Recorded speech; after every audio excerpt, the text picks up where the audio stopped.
This is our first Sunday in February. Many of you will know that February in our North American culture has been designated as Black History Month. Now, Black History Month is interesting in that it seems strange that we would have to highlight people from our community and our society who are people of color that have made significant contributions to our community. But you know, when I think back to when I was in high school and was learning about Canadian history, I really don't know that anything beyond stories of the Underground Railroad ending up in Canada, I don't recall really that there were significant historical figures that were people of color that I learned about or that I was told about. It was like people of color who had contributed significantly in our society just weren't there. They were invisible in many ways. As a family, we want our children who are biracial, persons of color, to know that there are people like them that have made significant contributions to our nation and to our community. That they belong, that they are significant, that they have something to say, and that they are worthy. I have a question for you, a little trivia quiz, perhaps. Can you name 3 Black Canadians who have contributed to our Canadian history and culture? Just 3. Can you name 3? What are the names that come to mind? Now, maybe you thought of Viola Desmond. Many of you will have heard of Viola Desmond as she has taken a place in our current culture. She was born in Halifax, Nova Scotia. She ran her own beauty parlor and a beauty college there in Halifax. And she is known today for her activism for equal rights when she sat in a theater in the wrong section and was arrested and charged and fined. She has become an icon of the civil rights movement here in Canada and is now featured on some of our currency. Beyond Viola Desmond, who else can you name? Do you have an unsettled feeling knowing that there aren't that very many names that you can think of? What about Eleanor Collins? Remember her? No? She was known as the First Lady of Jazz and was the first Canadian woman to have her own television show. It was called The Eleanor Show. Or what about the Honorable Lincoln M. Alexander, who was born in 1922 in Toronto? He served with the Royal Canadian Air Force during the Second World War, and then he became the first Black person to become a member of Parliament in 1968. A significant achievement. Or what about Carrie Best? During the 1940s, Mrs. Best and her son were arrested for sitting in the whites-only section of a theater, again, in Nova Scotia. She was charged with disturbing the peace. She was convicted and fined. She went on to found one of the first Black-owned and published newspapers in Nova Scotia. She became a member of the Order of Canada in 1974. She received the Queen Elizabeth Medal in 1977 and became an officer of the Order of Canada in 1979. Do you remember her? What about here in our own community, the city of Winnipeg? Did you know that in November 2012, just a few short years ago, Devon Clunas was sworn in as the chief of police here in Winnipeg, and he was the first Black Canadian to hold that post in our country. I think it's fair to say that for most of us, these people and these stories do not jump to mind easily. In many ways, they're just in the background, or we haven't paid any attention to them at all. They're invisible. Here in the passage that we have read today from Luke chapter 8, we have two parallel stories within this encounter with Jesus.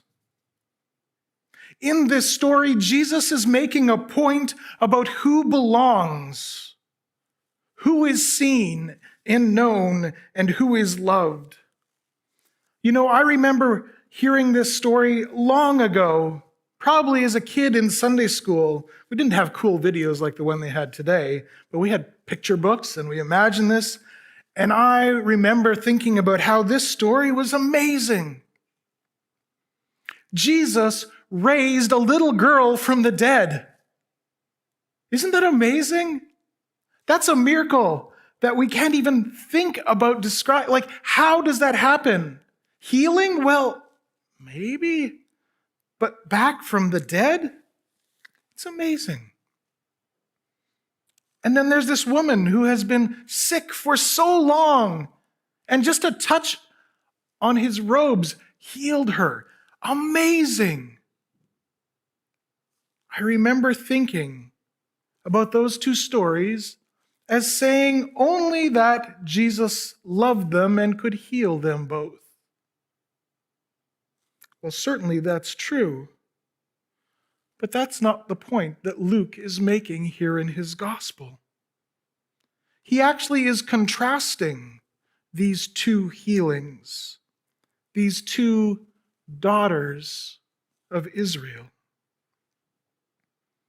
The first daughter that we hear of is the daughter of Jairus. Now, Jairus is a synagogue leader, which means that he's a prominent member of the community, a religious leader, well known, respected. And his daughter is dying. His lovely, beautiful 12-year-old daughter is dying. And like any parent who loves their child, he is doing whatever he can to find healing for her. And he comes to plead with Jesus, this miracle worker and teacher, to do something, to do anything for her.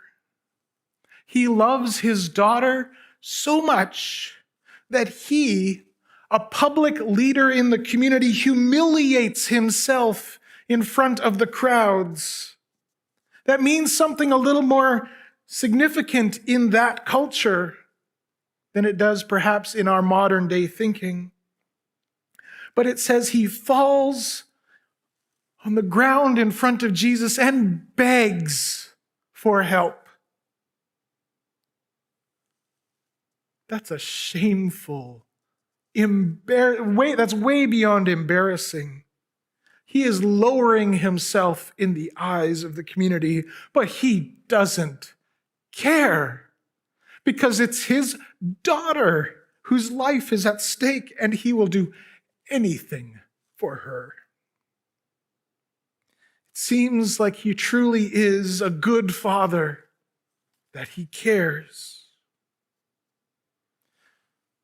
And then the story moves on to this other woman, the woman with chronic bleeding.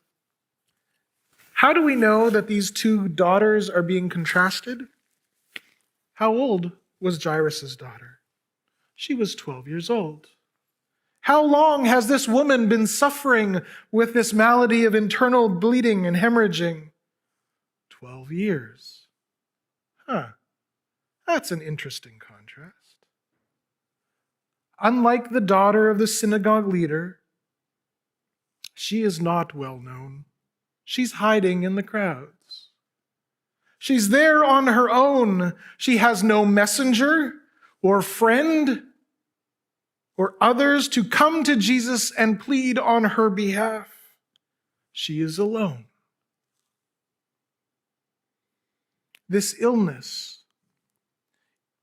in the culture of the day meant that she was unclean. Everyone who knew her would avoid her. She had some resources years ago, but she used everything that she had looking for help and for a cure. There may be even a little touch of irony in this story, as Luke is known as a physician, and here he doesn't paint the physicians in a very good light. She approaches Jesus in fear, trepidation. She just wants a touch of his cloak. Not even his hand, because she knows that she's not worthy of that or his attention. But maybe if she just touches his cloak, something might happen. And it does. She reaches out, and God's power enters into her and heals her. She is healed. And Jesus knows that something has happened. Jesus knows that she has touched him. And so he stops and he asks, "Who touched me?" Knowing, of course, who it was and what the circumstances were already. When she is called out, she too, like Jairus, falls at the feet of Jesus. In fear and in shame. Was she in the wrong? Would she be rebuked for doing something which was so against the rules? But instead, Jesus says to her, "Your faith has healed you. Your faith has healed you." She is known by Jesus. She is seen by Jesus, and she is loved. This woman on the margins, living in the shadows, is a beloved child of the King. Just then in our story, Jairus hears that his daughter has died. And Jesus says to him, "Have faith." The same words that he has spoken of this woman. Faith like who? Jesus is telling this religious leader, this one who knows the scriptures and teaches the rest of the community about God's will and God's ways. Jesus tells him to have faith like this unknown daughter. She is the example of faith for him. She is the example of faith for us. As the story concludes, we find that the daughter of Jairus is also healed, raised to life. And I wonder as we read this whether there is more to it than just the physical healing that happens for her, a renewed life. Perhaps there is also a figurative sense in which we can read this text. New life because of faith.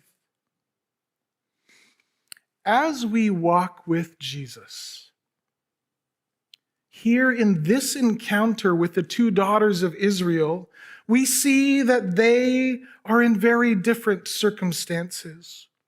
One is loved deeply by family and community.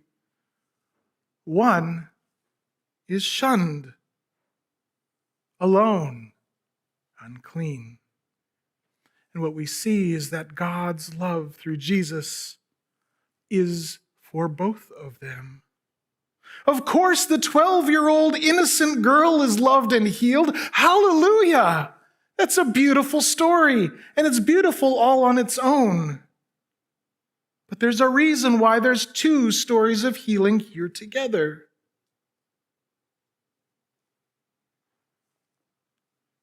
The 12-year-old innocent girl is healed. And the unknown, unclean, unloved woman who has suffered alone for 12 years, she too is loved and healed as she encounters Jesus. And it is her faith that becomes the example for us all. These are wonderful stories. They make us feel good inside. The question we must ask as people of faith, people who walk with Jesus today, is how does this lesson that we see play out in our daily lives? Do we actually take a moment to take stock of who we believe deserves to be loved? Who belongs? Who needs healing? When we treat others differently because of who we think they are, we are ignoring the lessons that Jesus teaches us of who belongs and who is a beloved child of God. Jesus tells stories of the kingdom, of a banquet table in which someone has taken the seat of honor thinking that they deserve it.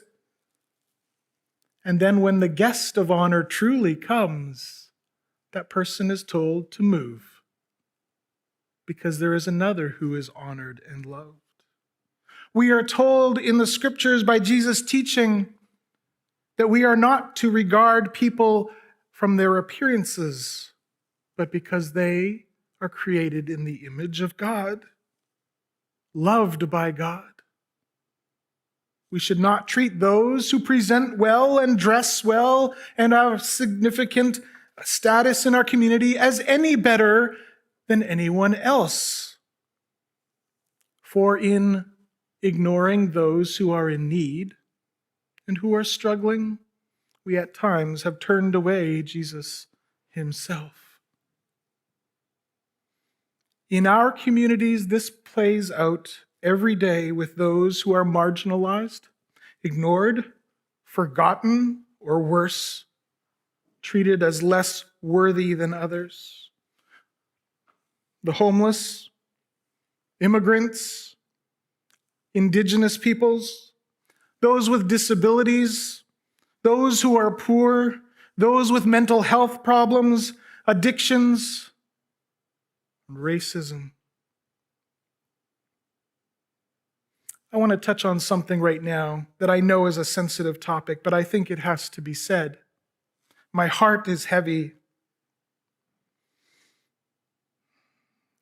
The Freedom Convoy protests going on right now are an example of this at play here and now in our own communities and in our nation.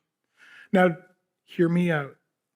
Never mind whether you support the cause of ending vaccination mandates and etc. That's not the point. This isn't not talking about whether you agree or disagree or whether you find yourself on one side or another of the current context.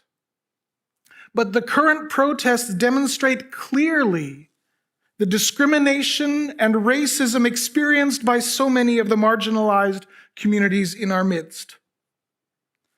Sure, certainly there are the racist and anti-Semitic flags and symbols which are very obvious at first glance. But these have been denounced by all sides already. That's not the point either. There is something more subtle, yet disturbing, which is at work here. It is in how this predominantly white protest group has been treated in comparison to others protesting injustices and standing up for their rights and freedoms. In Ottawa, just a few months ago, our capital city,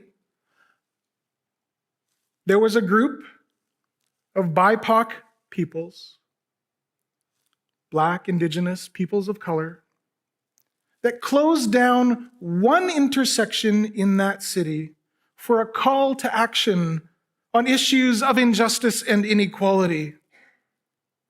Within hours, the police had shut them down and threatened them with arrest and detention. Within hours. This current freedom convoy has shut down the city center of our nation's capital for more than a week without action from the police.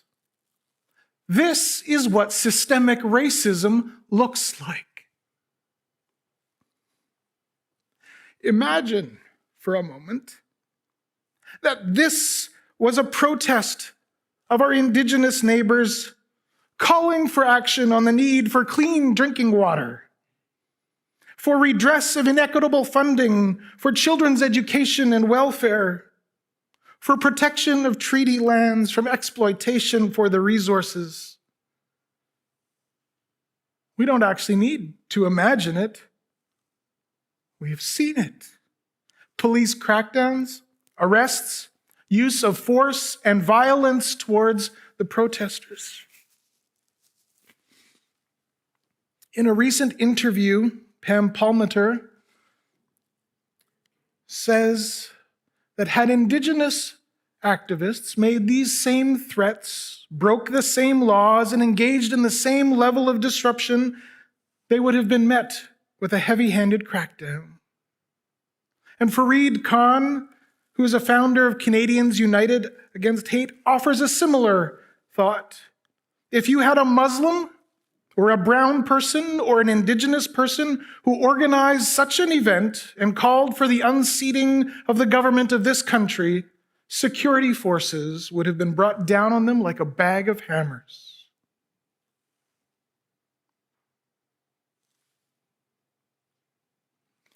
Regardless of what you think about the validity of this current freedom protest, I want us all to consider this question. Who belongs? Who is worthy of being loved and welcomed? Who is my neighbor? Not only in the literal sense, but in the sense that Jesus uses in his parable. How do my words, my actions, and my presence reflect the words and actions and presence of Jesus to those who are on the margins? Those who wonder if it's possible that they can belong, whether they can be seen, whether they can be heard, whether they too are worthy to be called beloved children of God.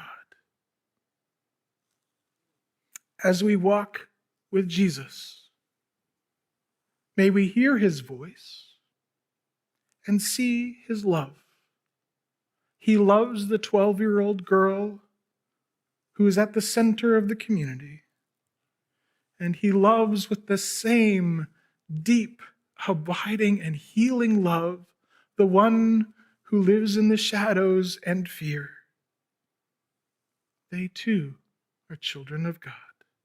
May we, as the people of God, live in this same way. Thank you for listening to this message from Fort Garry MB Church. We hope that what you heard challenged you to think in new ways about Jesus Christ and the life that we are called to through his death and resurrection. If you have any questions about who we are as a church, our mission, or have any other questions in general, please do not hesitate to contact our office email at info@fgmb.ca. Be blessed.